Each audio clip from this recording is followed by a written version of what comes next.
یہ دو لفظ ہیں، ایک لفظ ہے اصلاح اور ایک لفظ ہے معاشرہ۔ اگر ہم ان دو الفاظ کے معانی پر غور کریں تو ہمیں ایک بات سمجھ آتی ہے۔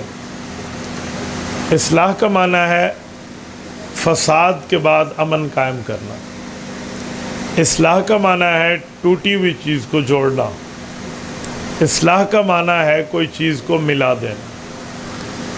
اور معاشرہ لفظی ترجمہ تو ہے 10 بندوں کے رہنے کی جگہ، کیونکہ یہ لفظ عشر سے نکلا ہے، عشر ہو، عشر ہو، عشر ہو، یہ ایک ہی معنی میں آتا ہے۔ جب آپ تبلیغی جماعت میں جاتے ہیں تو عشرے پہ گیا ہوں، عشرے کا معنی کیا ہوتا ہے؟ 10 دن پہ گئے۔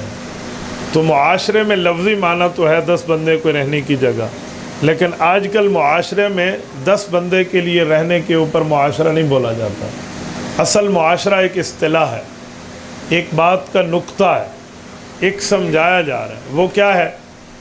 ایک ہوتا ہے جنگل کا قانون اور ایک ہوتا ہے انسانی معاشرہ۔ یہ جنگل کے قانون کے مقابلے میں معاشرہ ہے۔ جنگل میں جس کی لاٹھی اسی کی بھینس، لیکن معاشرے میں یہ نہیں ہے۔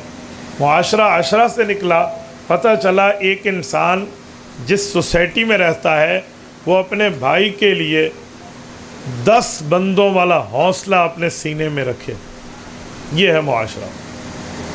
اگر میرا ان سے دل ٹوٹا ہے تو میں دوسرا دل لگا لوں، تیسرا لگا لوں، یعنی 10 بندوں والا دل میرے سینے میں ہونا چاہیے، تب معاشرہ بنتا ہے۔ اور اگر ایک دوسرے کا احترام ہمارے اندر ایسا نہیں ہے تو پھر سوری آپ ناراض نہ ہو، وہ معاشرہ نہیں ہے، وہ جنگل کا قانون ہے، پھر جس کی لاٹھی اسی کی بھینس ہے۔ تو اصلاح معاشرہ کا بنیادی مطلب یہ ہے کہ ہم فیتہ لے کر حقوق ناپنے والے نہ بنیں، بلکہ ایک دوسرے کے حق کو ادا کرنے والے بنیں۔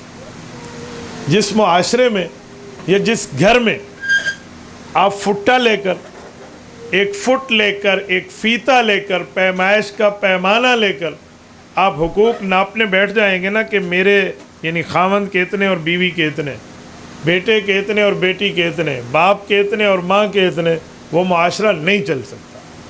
یہاں احسان کا معاملہ چلتا ہے، یہاں خیر کا معاملہ چلتا ہے، یہاں بڑا دل کرنا پڑتا ہے، تب معاشرہ بنتا ہے۔